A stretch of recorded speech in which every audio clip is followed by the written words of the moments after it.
Okay, guys, I just want to hop in here because today's episode is a very extra special rebroadcast. It is with Andrea Freeman. She has been my personal mindset coach over the last year. She is an amazing, amazing woman when it comes to understanding our mindset around money. So she is going to be a guest on VIP Day. Woot, woot, woot. I'm so excited. I think you're going to love everything that Andrea has to say. And if you join us for VIP Day, July 14th, you will get an up close and personal hour-long conversation with Andrea Freeman. So definitely go get your tickets to VIP Day. It's coming up July 14th. RebeccaHay.com/VIP. Sign up and you can join the conversation with Andrea. Guys, you're going to love this episode. Enjoy. Hey, it's Rebecca, and you are listening to Resilient by Design. Today, I get to have a really insightful conversation with Andrea Freeman. She is a coach, but before she became a coach, what I find really interesting is her path. She is a serial entrepreneur from a very young age. She said she started her first business when she was 12. Then she talks in this podcast about an incredible business that she started when she was 17. And that basically 3 businesses and a lot of learning later, she was hosting red carpet celebrities in her event planning business. But she felt unfulfilled, and so she told herself there had to be a better way. How many of us have thought that about our businesses? We're just chugging along and just trying to get through the next project, is it holidays yet? Is it summer break? And often we say to ourselves, at least I have, there has got to be a better way. My business is not fulfilling me to the extent that I had hoped it would when I started out. This conversation goes a little deep, so I hope you're ready for it. I really enjoyed this. It was very insightful. She speaks right to the heart of what is it that drives our business forward, and it's us. So enjoy this episode. I can't wait to hear what you think of it. All right.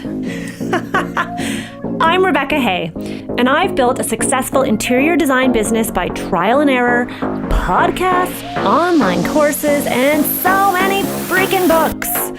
Over the last decade, I've grown from an insecure student to having false starts to careers, and now I'm finally in the place where I want to be. Throughout my journey, it's been pretty obvious that I'm passionate about business and helping other entrepreneurs do the same. Each week, I'll share tangible takeaways from my own experience and the experiences of other badass women to help you build your confidence and change your business. Okay, here we are today with Andrea Freeman. Thank you for coming on the podcast, Andrea. Thanks for having me. I'm excited to be here. Yeah, this is awesome. It's always, I love these episodes where I get to interview someone who's not a designer, but has so much great wisdom and insight. So why don't you, I guess, start by just sharing who you are? Okay, sure. So I am a mindful business coach. And what that means is that I work with creative entrepreneurs, usually female, but a couple of brave men who are interested in harnessing the power of their mindset to be able to scale their businesses to 6 figures or beyond, or really create, because not always about the number for everybody, really create that lifestyle of freedom, what it means to be able to be a business owner and create balance and alignment in all parts of our lives. So that's what I work with business owners to do. And how I got here is, I was bitten by the entrepreneurial bug kind of early in life. At like 12 years old, I started marketing and monetizing a babysitting service. And, I've had a couple of other iterations of business ownership. I owned a catering company, which transformed into event design. So, I feel like I resonate with your crowd here from the design perspective. But that experience, because in that business, I was designing events for red carpet celebrities and socialites and huge corporate clients. So that's the business where I experienced the most success and also the most misalignment, where I went off the path, where I felt more disconnected to my vision or my original vision than ever before, where I kind of outgrew my vision and then had to say, like, who am I now and where am I going and what's my vision for the future? So that is really what led me to doing what I do now, to just be able to support people in maintaining or reestablishing that kind of alignment for themselves in their lives and their businesses. Oh, that really resonating with me. I love that you say that, because like when you start out in any industry, in any career, you do have a certain vision. But it can change. And I think for a lot of us, it does change. And there's a resistance to that change. I don't know if you see that, but it's like, I'm just noticing it in my own self. Like when I started off in interior design, I wanted one thing, but now it's kind of shifted. And in doing and living and breathing this business, I'm starting to see different aspects that I love. I'm liking the business side. I'm liking the teaching, the giving back side. Backside, sorry. Sometimes I catch myself saying something. I'm like, oh my God, why did I say it that way? Oh, so good. Okay, so you are a coach, which means you work with creative entrepreneurs. Yep. And I guess let's just start off by talking about that idea of like, what do most people, actually, I'm curious, most people when they come to you, what are they looking for help with? Like what do most entrepreneurs that you see struggling with? Yeah, so many things. So people tend to be in one of two places when they find me. Usually they are just starting out in business and wanting to do it very intentionally, wanting to create something that's aligned, hearing the stories of, heartache, blood, sweat, and tears, what it means to be in the minutia of owning a business, but not wanting to fall into that trap. So they're taking a kind of intentional path. Or they have somewhat scaled their business. They've experienced some success. There's some 3 to 5 years into business. They've hit some pretty important goals, some pretty important milestones, and maybe even revenue markers. And they're wanting to scale bigger. They're wanting to grow their team. They're wanting to evolve into more of a CEO role. And they're noticing that the same things keep tripping them up. No matter how hard they try to evolve their relationship to money or their relationship to time, it's not scaling and it's taking a lot of work. They're at a point where they're ready to stop working so hard. Like they just know that there has to be an easier way.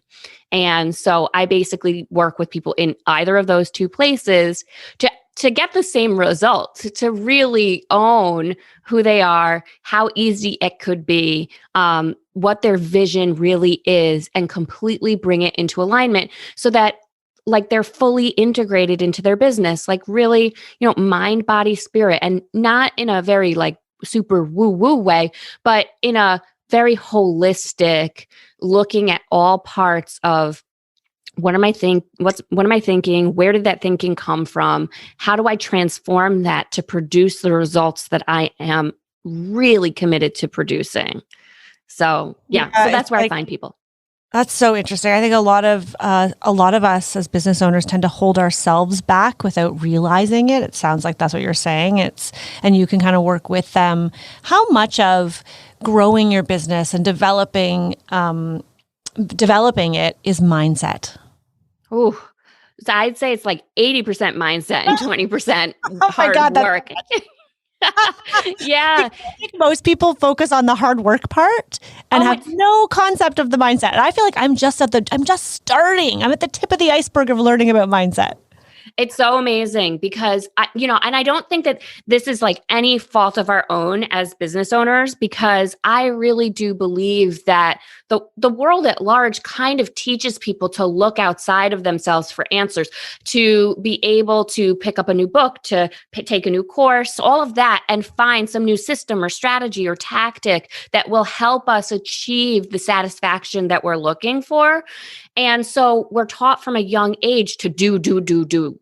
And the thing is, we are human beings. And so when we are like not focusing on the feeling or the experience that we're having as a business owner, who we're being with our teammates, with our colleagues, with our clients, that affects everything. Like if you get that relationships really drive business, then it is essential to look at who you are being in your business. Yeah. Oh my gosh. It's so true. I mean, I started working with a business coach about a year ago. And I was like, okay, like just tell me, like, I got to figure out my team. And I was just like, come on, let's just get this done. And she was like, tell me about, I don't know, your past. Tell me about your family. And I was like, oh, I feel like I'm paying you for this. Like, this is such a waste of time. And like the achiever in me, and I'm sure you see this all the time, was like, seriously, can you just tell me what I need to do? Like, this is ridiculous. And then, of course, she got me talking and I'm like in tears. I'm like crying because of like some personal trauma I didn't even know was traumatizing me and affecting the way that I saw things and affecting the way that I showed up. And I was like, oh my God, I did not expect it. And it was very eye-opening because I read a lot of books, I listen to a lot of podcasts, but until you actually go through that emotional, I'm not saying everyone has to cry, but it was like, oh, my mindset and why I do the things I do is so much more deeply rooted in me than it is in the business itself. Yeah. Yeah. I mean, just from human evolution perspective, like we all basically have those formative years as children where we decide how the world is, like how other people are, how we are, how we're going to be in it. And so we carry those ways of being forward, and we have strengths that we develop because of those ways of being. And we have kind of like compensations and ways that we're covering up for and trying to protect ourselves. So when we really get in there and look at all of that, I mean, I have worked with business owners who have tried, every kind of marketing and like nothing is working for marketing, just doesn't work for me, they say. And I'm like, well, that's going to be really difficult to make profitable. So let's look at that. And when we really get in there and find out that somehow this goes back to a decision when their parents were divorcing at 4 years old and they decided they couldn't have what they want in life because dad was leaving, even though, I wanted him to stay. Like, who would ever logically make that connection, right? Like we would never in a million years, I don't care how many books you read, would ever think that my 4-year-old conversation is running this part of my life. Like it's not logical. It makes no sense. And these are the power and the tools of working one with someone who's outside of yourself. Like we're not in the game of your business as a coach, but also just outside of your life experience and able to guide you in a very safe way to those places where you can clear out that clutter. It does, like you said, it doesn't always have to look like tears, but to be able to have those reflections and insights so that you can really rapidly produce results that you're interested in. Totally. It's funny to hear you say that. My parents separated when I was 5, and I used to always say like, didn't affect me. Like, it's just what I know. I don't know any different. And now it's like, as a business owner and doing self-reflection, I look back and I don't know exactly what it is. I probably haven't done enough deep work, but I'm like, yeah, no, I feel like that's probably affected me. Probably. I'm like, I'm so well adjusted. It's just what I know. It's just my life. For sure it affected me. I've just like buried it so deep down.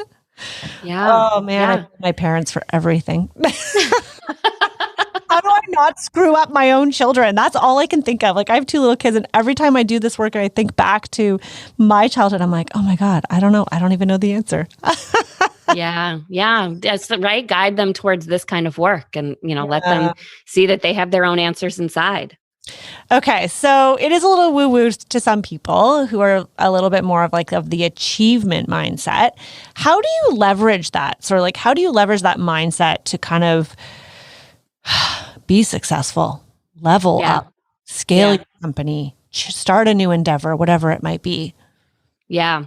So I say that you can't outperform your mindset, right? So the results that you produce are directly related to the actions that you're taking. And the actions that you're taking are directly related to the thoughts that you're thinking, the things that you believe, and the things that you're telling yourself.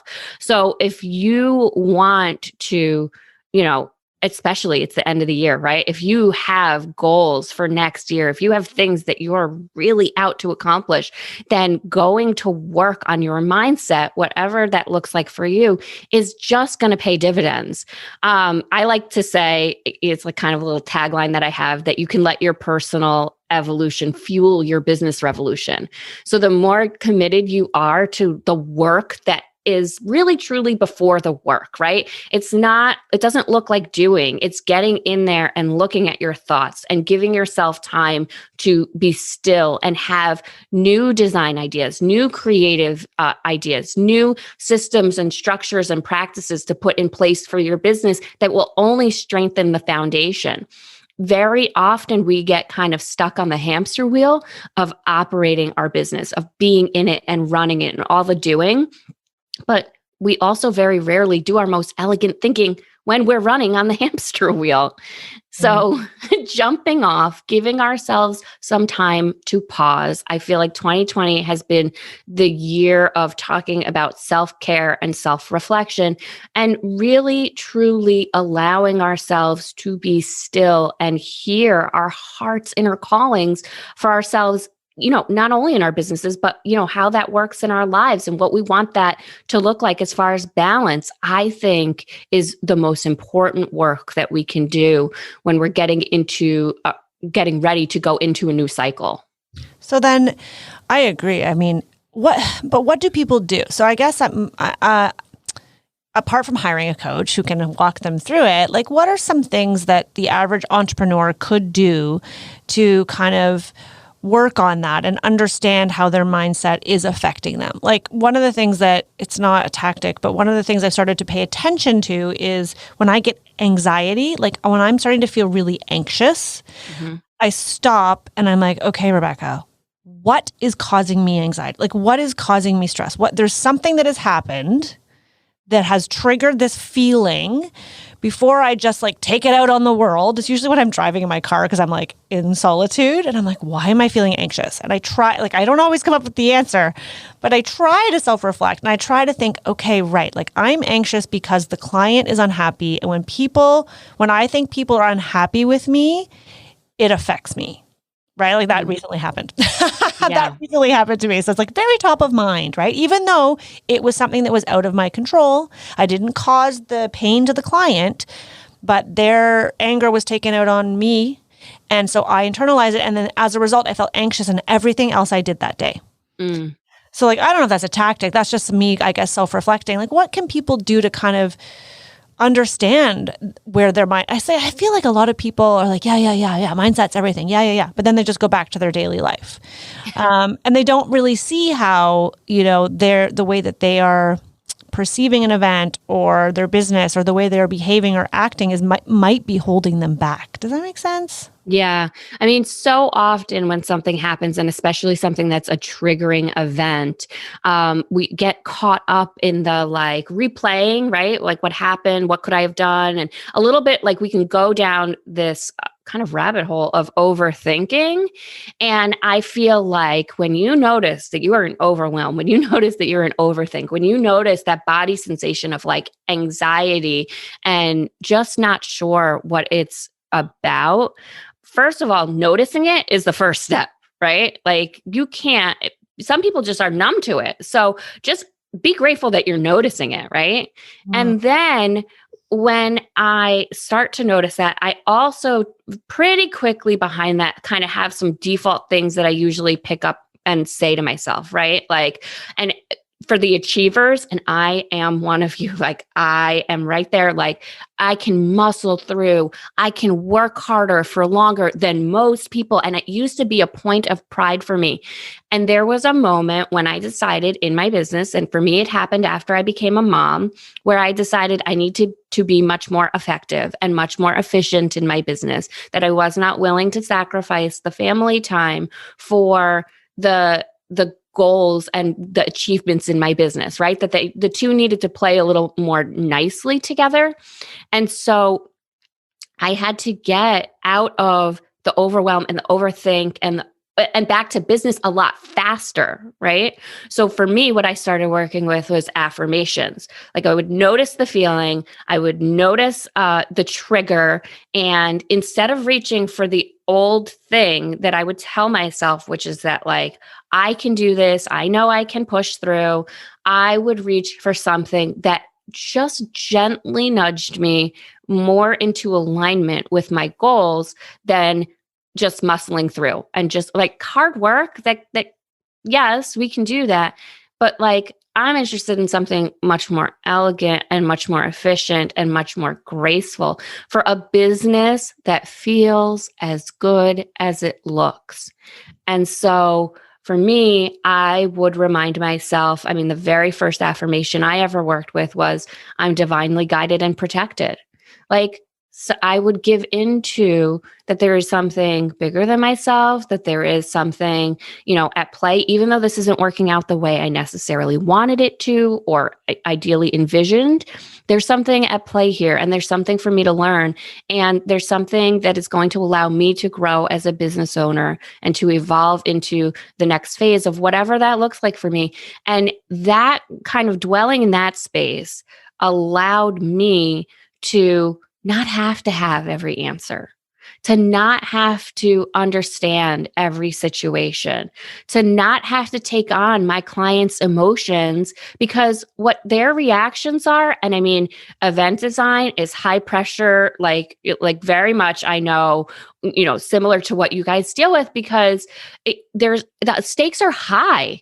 I mean, I would almost say that the stakes are probably even higher on your end. Like this is permanent, what you're creating, that lasting impact. And it can be a really empowering way to work with people, to create spaces that transform their relationships, that transform their homes, to all of that. And people can often see that as so high stakes, so important, that they can act a little funny, right?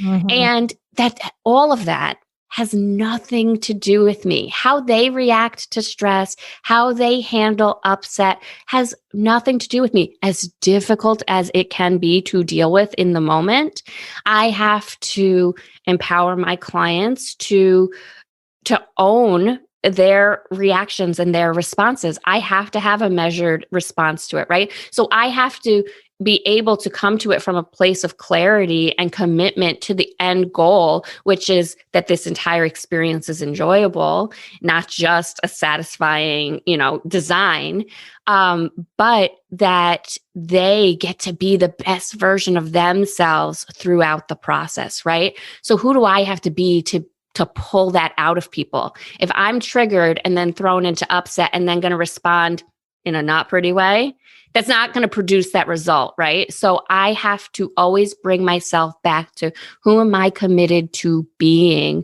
with people everywhere I go in the world. And so affirmations, huge tool. That's something that you can do kind of on your own to get started. Meditation, exercise and movement. These are all things that we can pick up and use as part of our tool belt. And then, if you start working with a coach, if you decide you want some support along that journey, I mean, we have all kinds of, I am a certified hypnotherapist. I really can get in there with people and create like new ways of thinking that are even vaster than maybe taking it to your journal. Yes, take it to your journal too, but also, use this other tool, right? Wow, that's so awesome. That's so many helpful tips. I actually was, as you were talking, I wrote this down. I loved how you said you want to have a business that feels as good as it looks on the outside. To me, I'm like, oh yes, because I feel like designers, especially stagers, decorators, creative entrepreneurs, we are so obsessed with how things look because we're in a visual medium, and it's Instagram. Man, it's Instagram. It's like, I love Instagram and I hate it. But it's that concept of you see this person on Instagram and their team and the work they're doing and the publicity they're getting. And sure, you fall into that comparison trap and it seems like it's this amazing thing. So someone might look at what I'm doing in my design business and be like, wow, like it looks amazing. But then in self-reflection, does it feel to me as good as it looks to others on the outside? Not always. Yeah. Yeah. It's a huge, I found myself in that exact place in 2015, like I said, right after my daughter was born, where I just got to, I mean, if you looked at my list of clients, like I said, red carpet celebrities, huge corporations, socialites, like, from the outside, it looked like everything was going great. And I felt deeply disconnected from my business and what was important to me. And at that time, it wasn't like I had no purpose in my life. I definitely knew that I wanted to create, that I wanted to inspire, I wanted to bring communities together. Like I knew that I wanted to do those things. But when I really took a step back and looked at what was going on, I was just skimming the surface of that purpose. I was trying to be everything to everybody. I was looking around the market. What's everybody else offering? I was doing so many things without going deep on the things that were the most satisfying for me. So when we're looking at I should be doing this, I have to do that, that's how we're running our business, it's very, very easy because we're high achievers and we're driven by, the results and the way that it looks on Instagram. That's a huge, huge driver of pushing people into this place, right? Totally. But it's also kind of the good news because at least for me, it was an opportunity to completely reinvent myself in my business. As someone who really liked to create deep, meaningful connection with my clients, and we would work on design projects for a year or more sometimes, it was important to me to to establish that connection really quickly, right? Like after we said, yes, we signed on the dotted line, we're going to work together, I would always send a gift. And for years, that gift was Tiffany champagne glasses. And I was like, yes, this makes so much sense. I'm a luxury planner. It's a luxury item, right?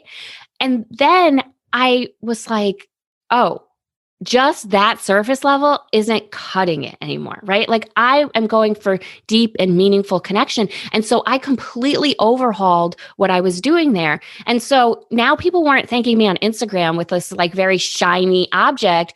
Now they were getting a candle that was made by, one of those organizations that teaches women in Africa to run their own businesses. And, it was very mission driven. It started to be, everything was organic. There were organic bath salts and, chocolate. And so it was still very nice and very luxurious, but it was connected to the things that mattered to me and that actually truthfully mattered to my clients, because I do attract people who are interested in sustainability, who are interested in heartfelt connection, because I, at that time in my event planning business, stopped even promising perfect parties. I stopped promising perfection and started really talking about what would happen when things would go wrong, because things always at some point in the evening, it's real life. Things happen, right? Someone accidentally trips on the cord. Someone, forgets to deliver something. Some delivery gets delayed. That all happens. So here's how I will guide you through what could potentially be upsetting in a way that you might not even know an upset happened. And here is what you can count on me for so that you can stay deeply invested and part of the experience of your party, right? And that was a huge shift for me.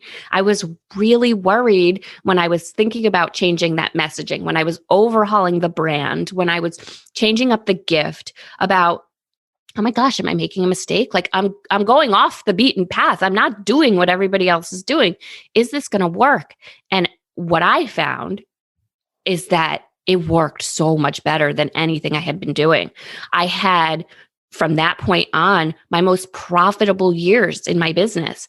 I had more clients referring me. I had more venues referring me. It worked. It worked better than I ever could have imagined that it would work. And, that's the kind of stuff that I work with my clients to really be able to discern what are the things, what are the shifts that you're going to make in your business that are going to 10x your results, right? And in a way that are deeply, deeply aligned with your core values, your mission statement in your business, and everything that's important for you in all areas of your life. Wow. Okay. Andrea, you just hit on so many things. And I'm like, yes, and that, and yes. And I'm like, keep going. Oh my God. I don't even know I have to unpack that because there's a few things that I want to highlight what you talked about there. First of all, I love how you talked about the overachiever or the achiever, let's say, who is spread super thin, trying to do it all with perfection, but keeps doing it because they achieve it. And I think it's really resonating with me because we just had we do an end of year review with my team. It's a new thing I started last year, which has been great to get them on board and set goals and talk about our core values and all of that. But, and I also, prior to that, I did one-on-ones. And what came up out of the one-on-one when I asked my team to give me feedback was a lot of them said, you spread yourself too thin, you take on too much. But then one of the girls on my team said something that really stuck, which is exactly what you just said. She said, because she's also a bit of an achiever, so she sees that. And she said, she's like, well, if I had any feedback for you, it would be to like take it slower and do fewer things. But I know that isn't really congruent with your goals and you achieve things anyway. So I understand why you do it.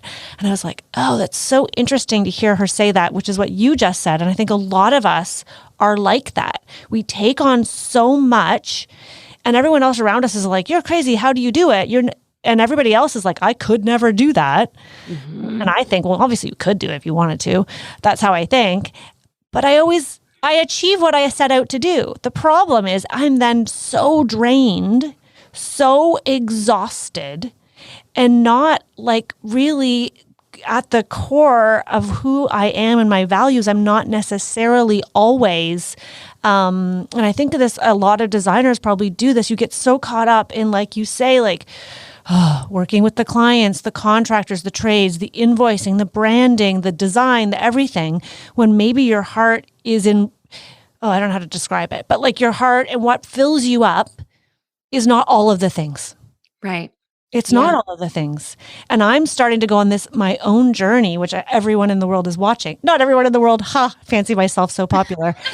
But I mean, the people on the outside, I realized what that sounded like. I mean, the people who know me or the people who are following along in my journey see me. Now I'm starting to teach designers, right? And show them how to run design businesses or what I've done. And it fills me up to a different degree. But I'm also still trying to run the design business. And I'm also still trying to do and grow it and do all the things. Oh my God, it was so, oh my God. Girl, I need your help. The other thing that I really like that you talked about, and I think we should talk in more detail. I want to know how you did this. Because event planning, from the way you describe running these events, and we've all been to them. Some of us have even had weddings of our own, right? And we've had big events where things are going to happen. It sounds very similar to a renovation.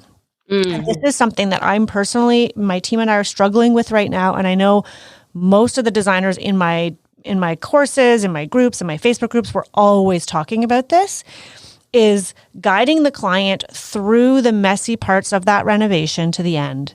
And it's still a struggle. And it seems like no matter how many gifts I give them or how many flowers I bring to their house, they are still frustrated with us, even though we're not the one who left the sawdust in the alleyway. It was the millwork company, but it's their expectations. And as much as I talk about, you got to set their expectations, the way you just described how you changed not only your communication with your client, but just your overall, business model in a way. Like, how can designers learn from you and that experience? Like, how can we I love the sounds of that, but in my head, I'm like, I'll never get there. Yeah, no, it's definitely possible. So this is something that's a really big part of my group coaching program, actually, where we really get into the experience of our brand and what that is for our clients, what we want it to be for ourselves, but what the the client truly experiences as a result of working for us and what our really special sauce is and all, right? Because there are, if we're in a design field, chances are our market's pretty saturated, right? Like, and that's good news because that lets us know that, we're not blazing a new trail. We're not trying to sell the world something it doesn't necessarily think it wants. There's opportunity for people, right? And it can start to feel a little inauthentic, a little cookie cutter, right? So how do we guide people through that experience in a way that's true to us, that's true to who we are, and that satisfies what the client is looking for? And so for me, that looks like an enormous amount of communication upfront about letting them know what the process will look like. I let them into the back end of my design timeline. And let them see without being able to take it over. They can view it. They can see what's getting done. They can let me know their questions. I have them sign off on every part of the project. And then, it's really about empowering them to be in communication too, right? That I can't read their mind if somehow this is feeling incongruent for them, if somehow it's not working for them. And so I have regular check-ins set up, and this happens pretty naturally in the design process for you guys as well, I'm sure, where you touch base with them just to see like, okay, this is the next milestone that's coming. But I also get really personal with them because I understand that this is an event that brings with it, more emotion than most events, right? Like, especially the weddings. So what is going on personally? What's going on at work? Do you have big deadlines that I need to know about? Are you planning on moving anytime soon? Are you going on a big vacation? Because here's what the next phase of the project looks like. And if I need to adjust when things are due or when I get you samples of things or whatnot, then I need to know in advance so that I can make that happen for you in a way that works. Totally. Oh my God. That's so interesting. I realize I'm not really digging that deep with my clients. I'm just trying to come do my job, get out of their hair. But as a result, they have a lot going on in their lives, right? And that a lot of that, I actually just interviewed Mindy Applebaum, who has it's called Luxury Move Management. She moves people from old houses when they buy a new house. They help them sell their furniture here in Toronto. And she talked about this exact thing where you just never know what's going on in someone else's life that could affect them and cause them to react in any particular way, right? Whether it's joyous, whether it's stress, whether it's lashing out, whatever it might be. They've hired us to do this service, and we really are very independent of that. That's what she does. Now they come in, they move, they leave. We're in our clients' lives for a year or more. Right. So we really should be paying more attention to what's going on. What are their big deadlines? And we get emails from the client saying, so sorry, I didn't get back to you, dealing with this merger or something. And it's like, oh, wow, that sounds like that's probably pretty stressful.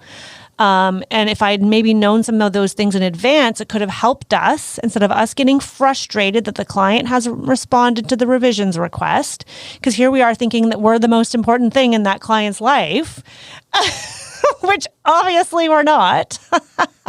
and that's one of the things for me that was a driving core value that I even more deeply ingrained in my business and part of my practices in 2015 when I overhauled everything. It was no longer going to work to be transactional with my clients. It was about being deeply, deeply personal with them. And not everybody's up for that, right? Not everybody wants to be best friends with their designers. And now, some of them we're really close when we go through the process and then we're out of each other's lives because they're onto a new phase of life. That's fine. I'm really good at saying goodbye. And for the ones that want to be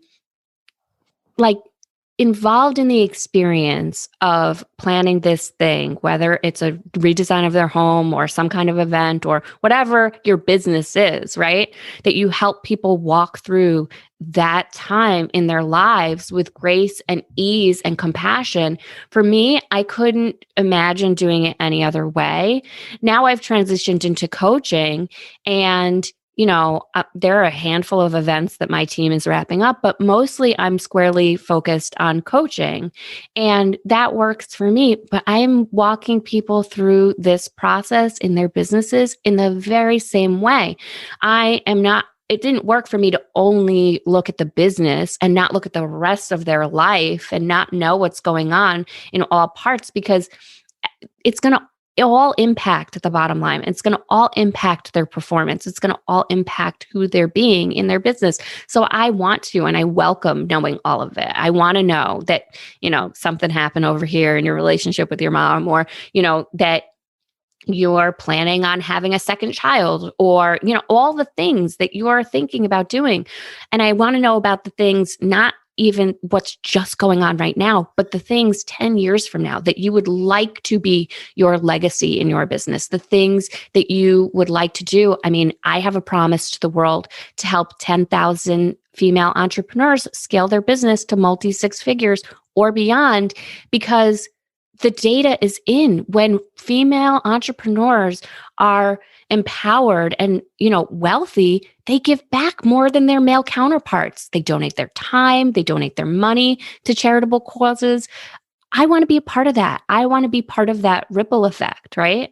So it's really important when I bring in a new client that I know what are the causes that align with their values? What are the things they want to be able to do? Do you want to start your own charitable giving foundation?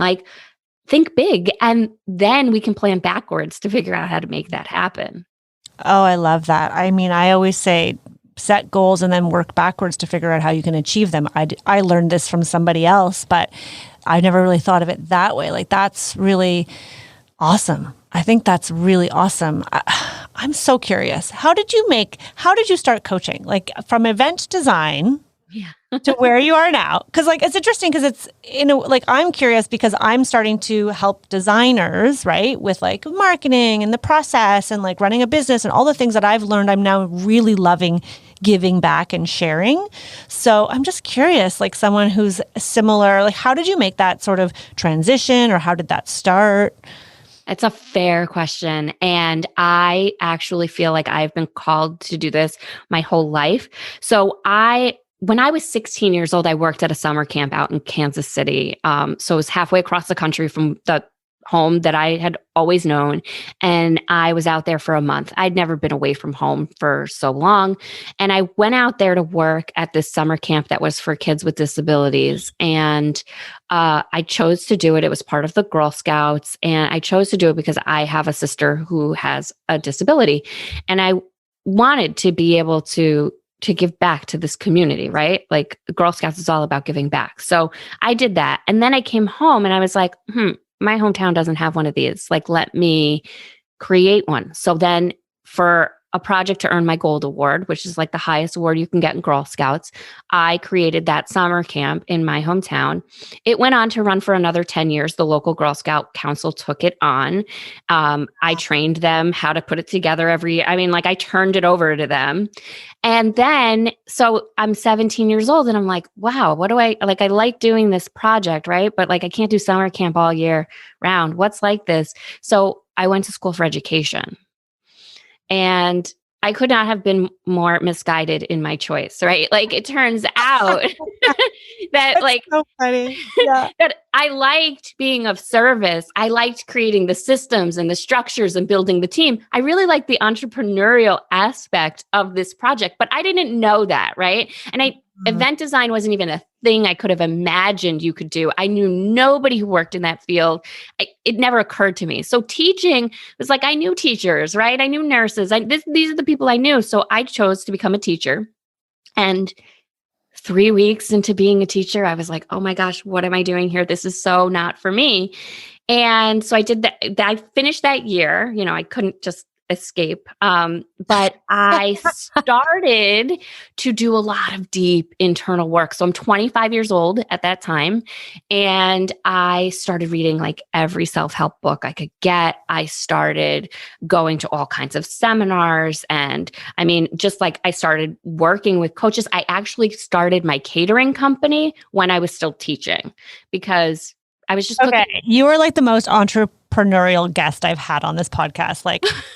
12 years old, 17 years old, 25. I was not reading self-help books at 25. I was like partying in Spain. I was like, you're awesome. I mean, I was partying too. I was definitely still also a 25-year-old. And I actually got very sick. I think that in that position of like keeping going, like talk about the higher achiever in me, right? Like I'm not going to quit and I'm going to get through this. Anybody could do anything for a year, I was saying at that time. And I was like, oh my gosh, like I would never tell anybody that now, right?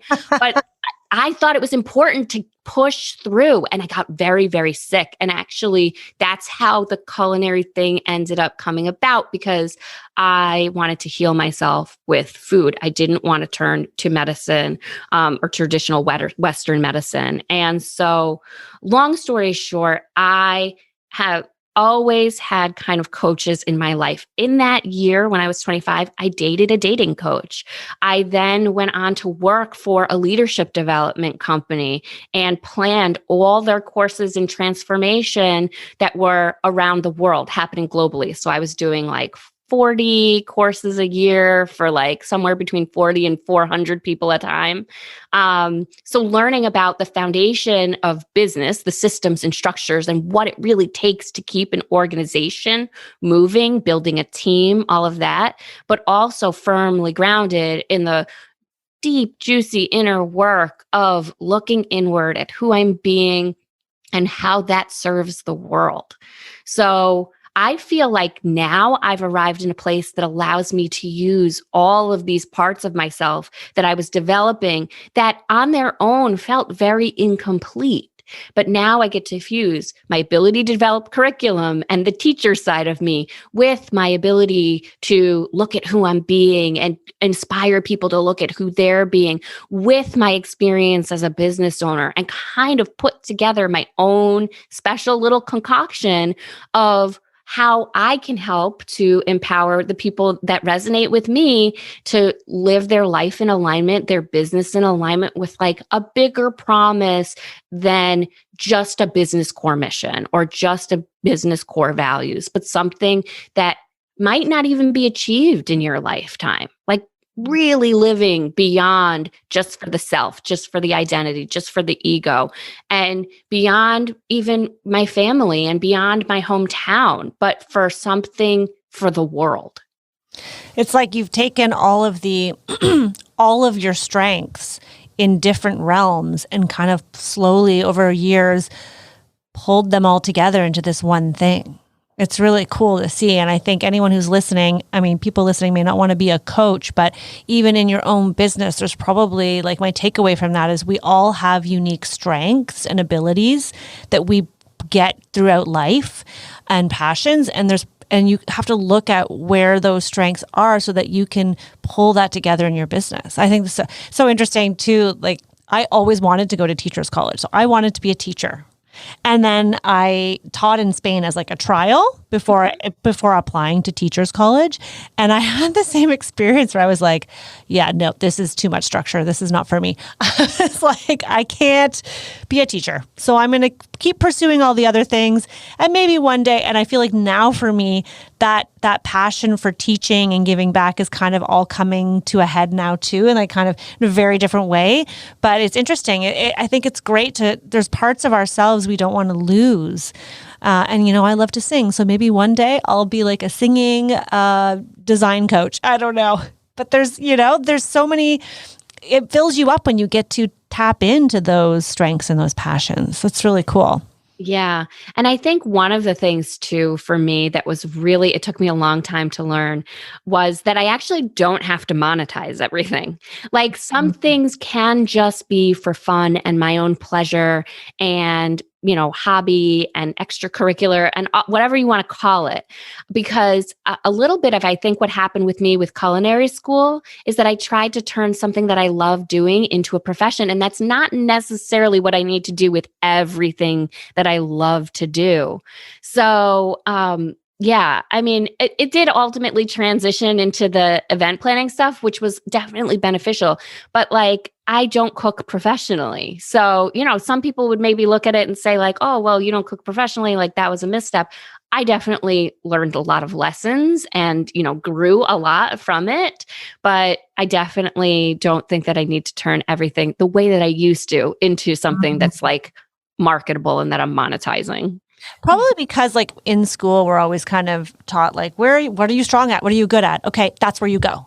Yeah. What are you going to be when you grow up? What do you want to be when you grow up? One directional, right? Like, you're good at this thing, then you should do this thing. Like for me, it was always acting. I love being on stage. I loved singing.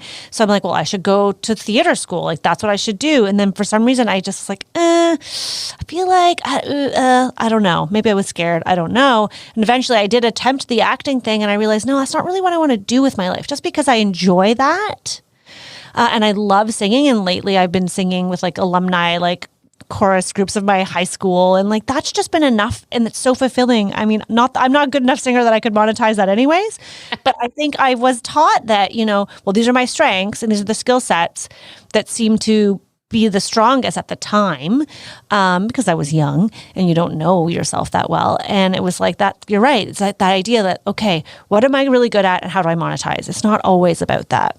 Well, I think also at such a young age, like the decisions we make about what we're going to do, because at that time it feels like it has to be for the rest of our lives, right? And it's based on one, really limited life experience, or two, like feedback and things that other people around us are telling us that we're good at, right? Whether that's our teachers and our instructors or our parents or our coaches. Like there's usually some people in our lives who are kind of influencing our perception of ourselves. We haven't usually developed the capacity to turn inward for our answers at that age. So a lot of us do miss our life's calling in our early 20s, and we have a windy path, which makes it so much more rich and varied and nuanced when we arrive to the place where we can say like, oh my gosh, I'm multidimensional. And there's no way to put it in just one box. I have to draw from all of those life experiences to create something that is uniquely mine, that nobody else can deliver the way that I can deliver it, and package it in a way that other people out there can recognize that it's for them. Yeah, because it is about them, not us. Yeah. And so that's what I call energetic marketing. And in my group coaching, again, we work a lot on how to shine that light consistently, make it not seem redundant in our marketing, but make it also very, very clear. So when people tune in to our beautiful, shiny Instagram or our YouTube or whatever, happy place we have on the internet to try to cultivate business, that they recognize you as their people and they can't wait to sit down with you. They can't wait to book that consultation. They're almost a yes before they really walk in the door. That's when your marketing is like really serving you. That's amazing.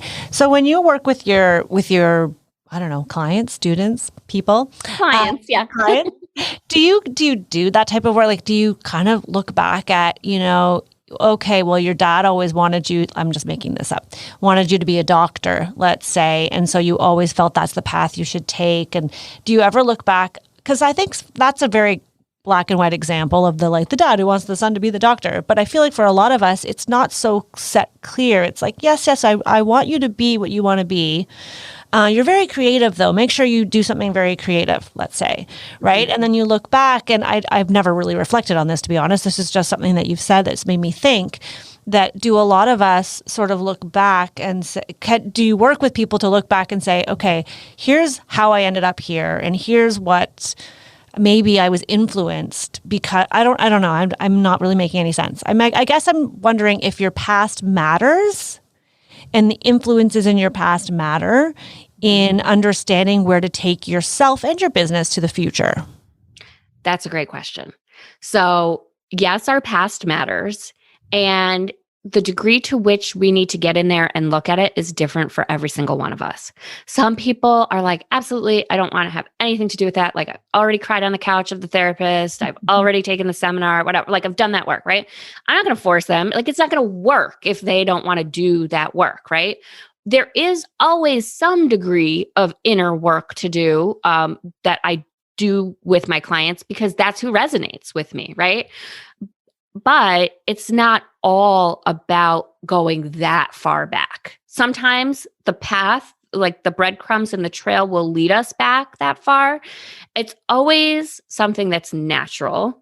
And we're always looking at maybe how those decisions are impacting who we're being now, but it's not necessarily in like the deeply uncovering it, needing to cry it out. Like it's not always so cathartic, right? And sometimes it is just about the decisions, like we don't have to go back to 4 years old, but maybe we do go back to like, I've always been somebody who like was told by my family, everybody else is doctors, dentists, lawyers, whatever, right? Like those kinds of professions. But I am super, super creative. And I always felt out of alignment. Like, and I was pushing back about that. Like, okay, so well, how is the rebel alive and well in your business? And is that serving you? Right. And maybe needing to unpack that. There is usually some form of unpacking, but always in the interest of moving forward, being unencumbered by that way of thinking and the kind of like box we've put ourselves in, and being able to own all parts of ourselves and move forward more freely.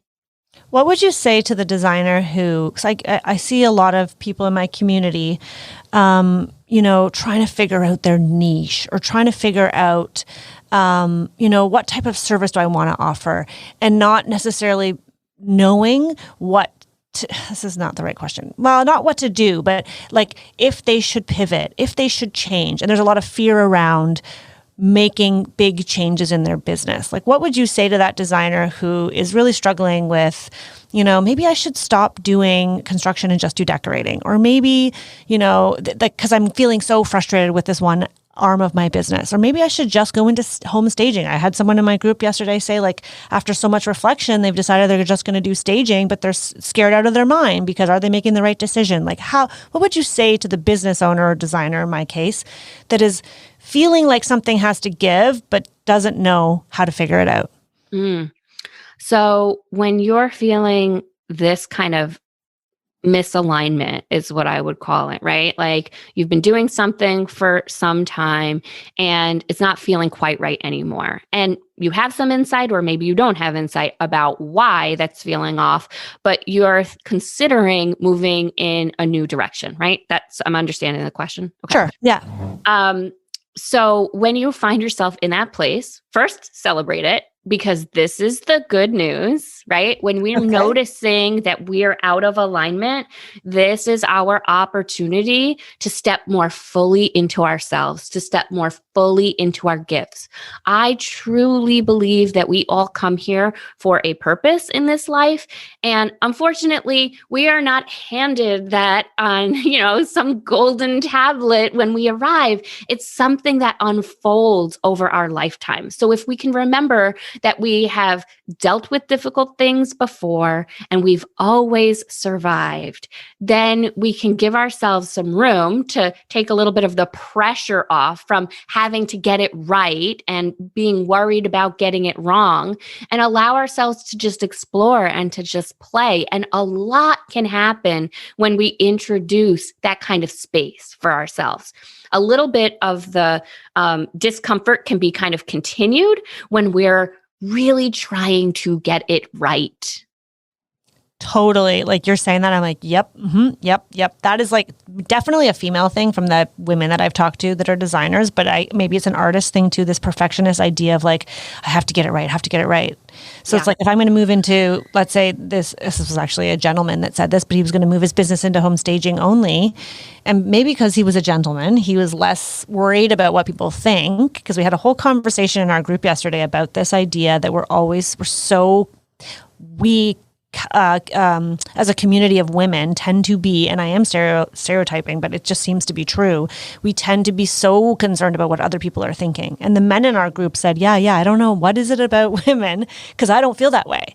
And that's a whole societal conversation. But this idea of like, you have to get it right and perfect to be accepted, to be liked. And so if you're going to pivot your business like you did, like, I mean, you obviously went through this yourself. Like you moved from being this like shiny event planner giving out the Tiffany champagne glasses, which sounds very lovely, and could attract a certain type of client. And you moved away from that to something that maybe at the time felt like a big leap of faith, to being, a very different person who's like invested in your client in a very different way and no longer giving away potentially those fancy champagne flutes from Tiffany's.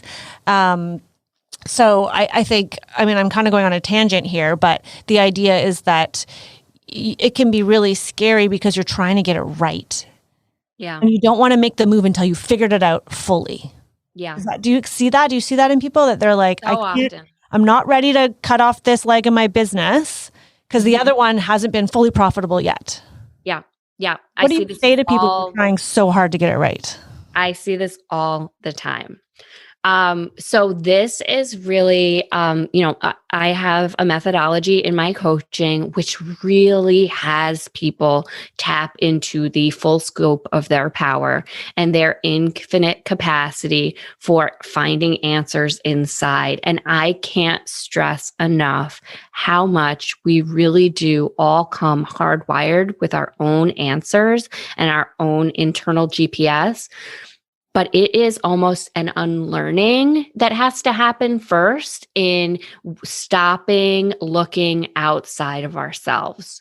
So I have the answer, I have the process, and we literally do not have enough time to go through it on this show. But all I can say is that it is not uncommon.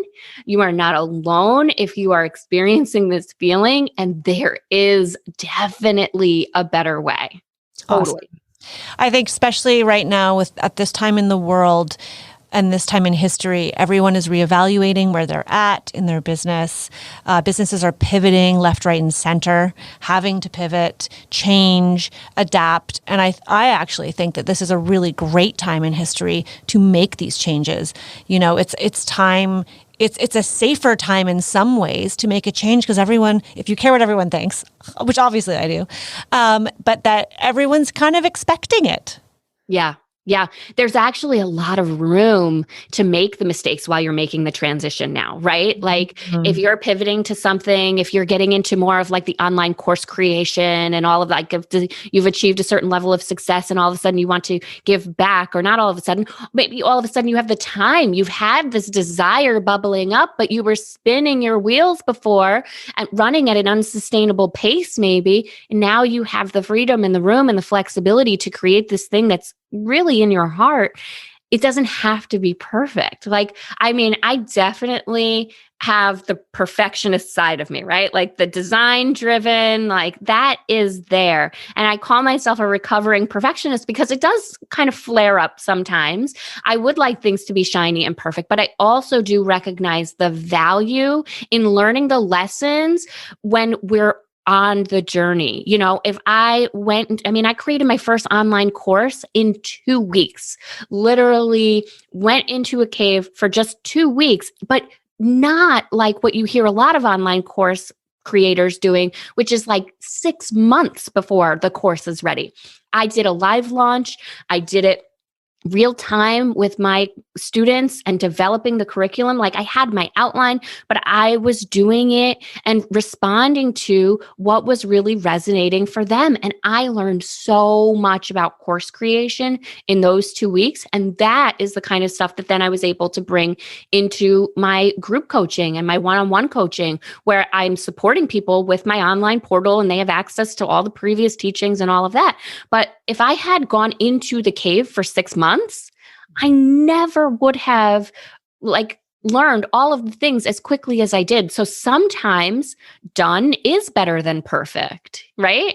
And that is really uncomfortable for a perfectionist, right? Who just wants it to look pretty and wants everybody to be inspired by it. And, as long as the message is really, truly aligned, if you're really talking about the things that you believe the market wants, if you've done the research, if you've talked to your potential ideal clients and interviewed some people and gotten some language around what people are looking for, then you're ready to create that thing. Oh, I love that. So much wisdom. We can't keep talking. Otherwise, I totally would. I love that. It doesn't have to be perfect. It just has to start. So good. Thank you, Andrea, for all your nuggets of wisdom today. Can you let everyone who's listening know where they can find you? Yeah, so the best place to find me is online. I've got a Facebook group. It's called the Uplevel Collective.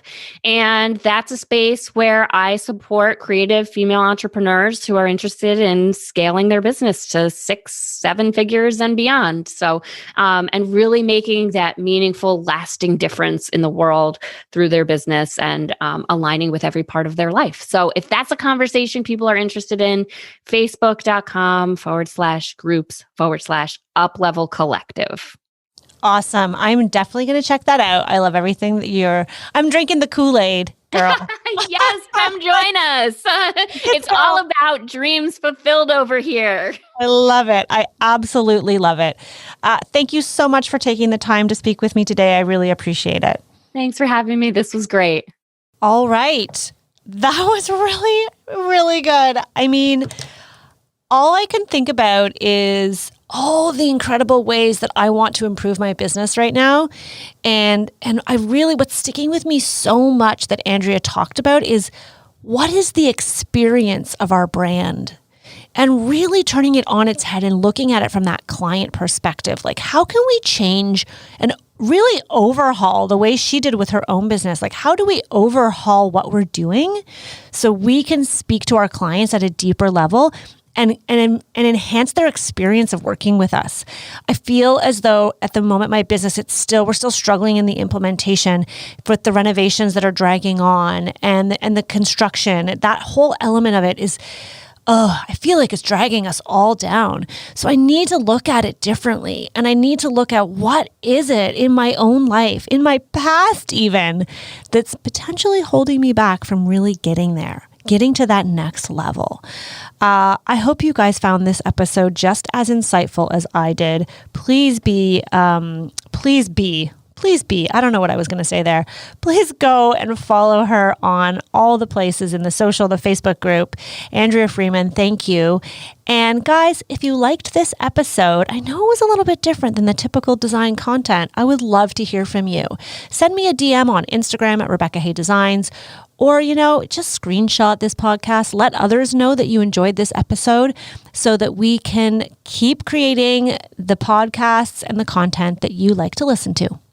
That's it. I'll see you soon.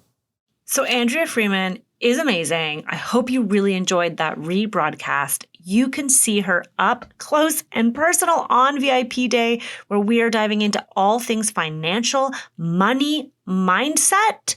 She is our guest.